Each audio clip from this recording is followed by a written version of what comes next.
Hey, it's your buddy Peace and Harmony with you here today. I want to zoom in on seeking to gain the narcissist approval, working for their approval. We don't realize that the narcissist demands our approval. They demand, they require, they seek above all else us to act in compliance with their wishes, their demands, and what they deem acceptable.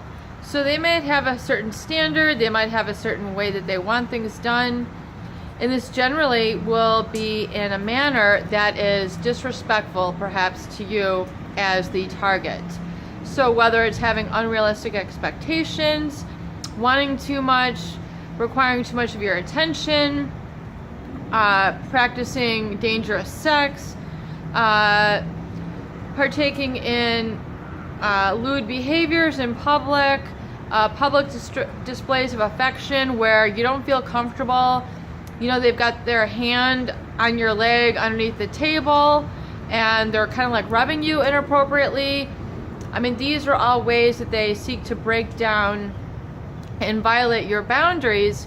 However, more importantly, it's necessary and it's crucial for you to see that it's seeking the approval, the positive regard of the narcissist that gets their target into trouble.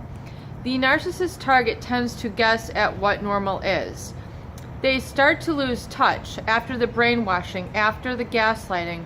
They start to lose touch with what normal is, and they start to guess what normal is.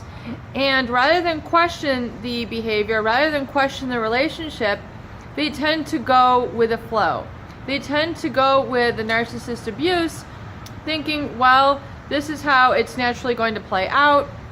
They seem to be happy. They seem to enjoy the fact that I am complying with their advances, and so I'm going to just continue along this path.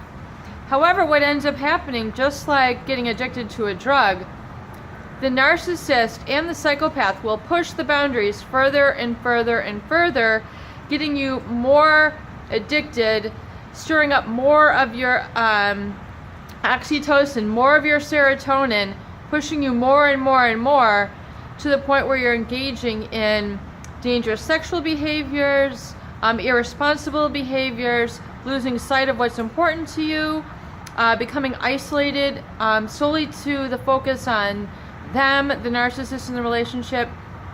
And the narcissist too will often encourage you to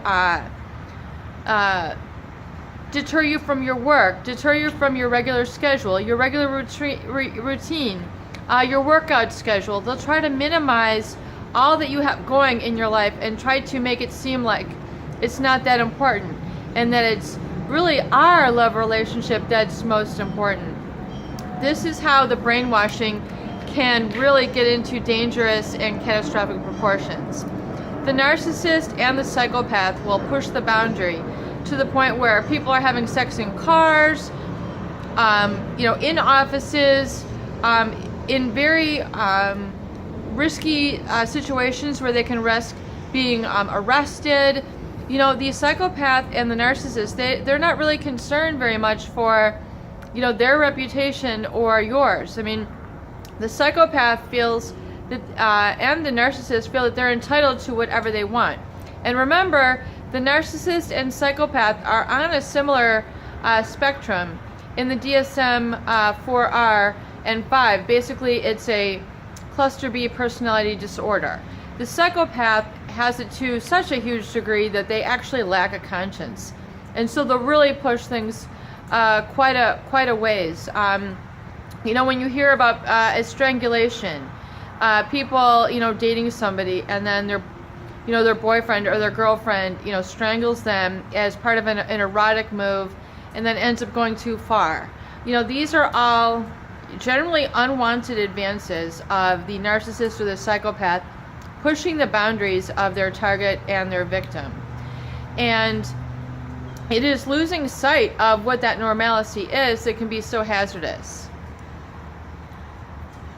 And in terms of getting farther away, getting out from kind of your core of what you know is right for you, you tend to stray. The target tends to stray. The victim tends to stray from that core in order to what they feel is expanding themselves, enhancing themselves, making themselves more desirable to the narcissist or the psychopath. Constantly seeking their approval in ways where they're in essence trying to prove their love. Let me prove my love. Let me show you how much I love you, that I will do X, Y, and Z for you. I will let you carry it too far. I'll let you text me at work while I'm supposed to be focusing. I'll let you text me in the car while I'm supposed to be driving.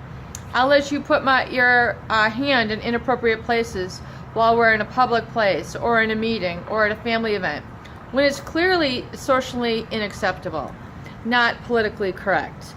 The boundary violation usually can continue to a greater degree the more the target is brainwashed. So, for example, it starts out gradually, and then the psychopath and then the narcissist will push it and push it and push it to see how much can be tolerated. Then the victim, again, just continues to guess at what normal is. It's oftentimes they lose sight of their blueprint of what normal should be for them or what they want.